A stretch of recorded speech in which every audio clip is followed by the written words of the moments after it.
It's a hover car! No, I'm actually finally getting around to fixing some of the problems with the Mercedes. Let me show you what I'm up to. First thing I'm doing is replacing the flex discs. I've already taken the bolts out and I've marked it. As you can see, mine has a crack there, there. There's another one starting there. So that's bad news. The next thing is I am replacing this carrier bearing because it has decided it does not want to be solid anymore. That was actually making a thunking noise. Now, something important which I've done is I've marked the drive shaft halves so I can put it back the way it was, because the Mercedes drive shaft is balanced and each half, it's all balanced as one piece at the factory. So if you put it back together wrong, you'll get a vibration. Now on mine, it looks like there was supposed to be a rubber boot that went here, and there isn't one there now, so I don't know what the deal with that is, but I'll check out the parts catalog and see what's next.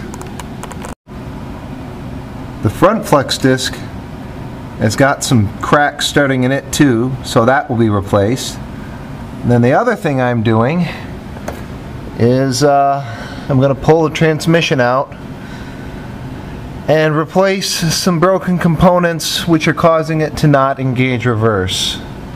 Another thing I'm going to do is, if you follow this rod, this is the rod that attaches to the underside of the shifter, and way back there where it attaches to the transmission, I'll show you on this one.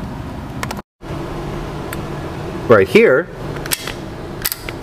that's your shifter. The bushing's fallen out, so the shifter's all loose. Doesn't feel very good. Now, you might be saying, why am I repairing this transmission when I have another one sitting right here, right in front of the car? Well, unfortunately, someone sold me the wrong one. That one is for a 1987 300D. If you need a good transmission, let me know. That one only has about 50,000 miles on it. So now, let's move on to the less than pleasant things. As I was taking things apart, I discovered that I've got some pretty serious body cancer going on in here. This is where what's called the guide rod attaches to the unibody. The guide rod sets the I'm trying to think of the word now. I can't. Well, anyway, if this was to break free, the wheel would no longer be held straight up and down. The caster, it sets the caster. And what has happened here is the classic Mercedes problem where they spray the car with this wax and then paint it with undercoating, and it works really well until it gets one small perforation in it, and then the undercoating just holds all the salt underneath of it, and it just rusts and rusts and rusts.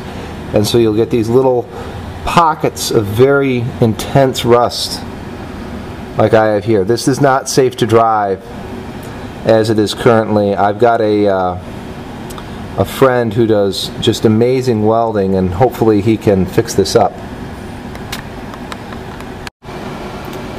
No changes under the hood for now.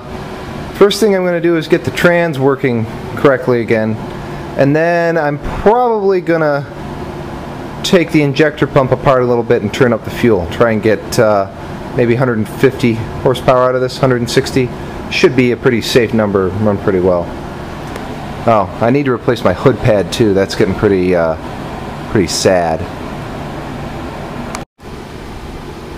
I don't know if you saw in any of the previous videos, but this door had a huge scratch in it that went from here to here, and it had caved the whole door in. It was all wobbly, and you can see now as I move around that that dent is gone. I had Dent Wizard take that dent out of the door, and they did just a fantastic job. They also worked on this little oops by the taillight, and it's not perfect, and because the used car place that had this car at one point painted it with the wrong color silver, it still shows, but it's not nearly as bad as it was, so I'm pretty pleased with that too. The car does live up to its name, but hopefully before too much longer I'll have it back on the road. I really miss driving this car. It's just a really nice running car, nice ride, and I miss driving it. So that's all for now. When I start to get the trans out, I'll probably post another video.